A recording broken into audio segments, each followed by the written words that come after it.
A billionaire suddenly dies of a heart attack. His most hated son receives $300 million. His wife inherits the real estate and stocks. Even charity organizations receive a donation. Only his most beloved daughter gets a broken-down cellar. Although Jenny feels it's unfair, she can only accept her father's final wishes. The lawyer hands her a document bag, saying it contains the answers he wants her to have. Inside the bag are a USB drive and a key. She plugs the USB drive into her computer. A pre-recorded video of her father pops up, telling her the location of the cellar, and hoping Jenny will keep this secret for him. To figure out what's actually in the cellar, Jenny goes alone to the back mountain. Finding the cellar her father mentioned, she uses the key to unlock the chains on top, then carefully walks inside. The cellar is pitch black. Jenny reaches the room at the very end. When she turns on the power inside, she discovers an old man locked up in there. Could this be the treasure her father left her? Jenny doesn't know if he's still alive, so she approaches and gently probes. Jenny is terrified. She immediately runs out of the cellar without looking back. She wants to call the police, but remembers her father asked her to keep the secret. Finally, she gives up on that idea. Her brother notices her strange behavior, wondering if she feels the inheritance distribution was unfair, and suggests they can redistribute it. But Jenny believes her father must have had his reasons, so she firmly refuses. That night, Jenny returns to the cellar again, but this time, she wears a mask, yet the old man knows her inside and out. He can even describe her childhood habits, and the old man also knows her father has died. That's why Jenny came to find him. Jenny is shocked after hearing this. She asks who the old man really is, and why he's locked up here. The old man doesn't answer directly. Instead,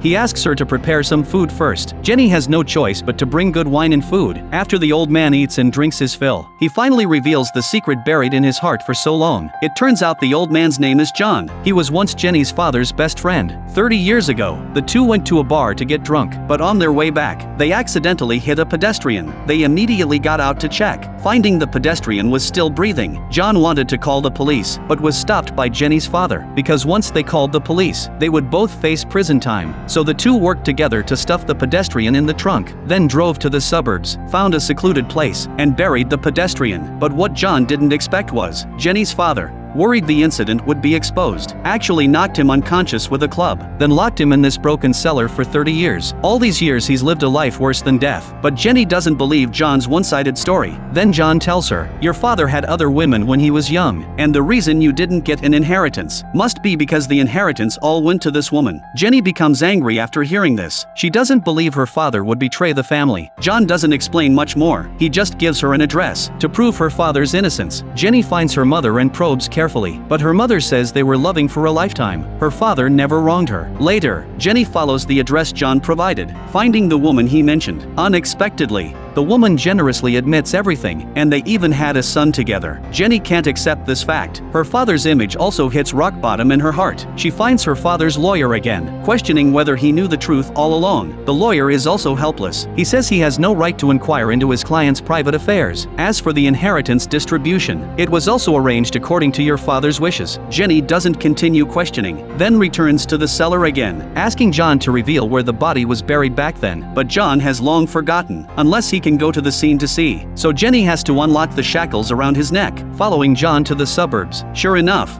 they dig up a skeleton here. It seems her father really was a murderer. After returning to the cellar, John begs Jenny to let him go, but Jenny keeps hesitating, although she knows John is also a victim. What if her father's murder secret gets leaked by him? Then her whole family will be ruined. John promises, as long as she releases him, her father's secret will never be known by anyone. Finally, kind-hearted Jenny agrees. She gives John a change of clothes, and gives him $3 million in cash, then takes John to the airport, planning to send him out of the country on a private jet. On the other side, her mother discovers the documents on the table. When Jenny returns home, she questions her daughter about why she investigated John, also saying John is an unforgivable criminal. Jenny immediately senses something is very wrong. She drives to the airport right away, but discovers the plane hasn't taken off, and the pilot has also met with misfortune. She worries her mother might be in danger, but when she returns home again, her mother has already disappeared. At this time, lights turn on in the distant cellar. Jenny enters the cellar with a gun. Sure enough, she finds her unconscious mother on the ground, and John appears behind her at this moment. He directly pulls the power switch. When Jenny wakes up, she's already bound by chains. John finally tells the truth. It turns out he had always coveted Jenny's mother's beauty, so on a night 30 years ago,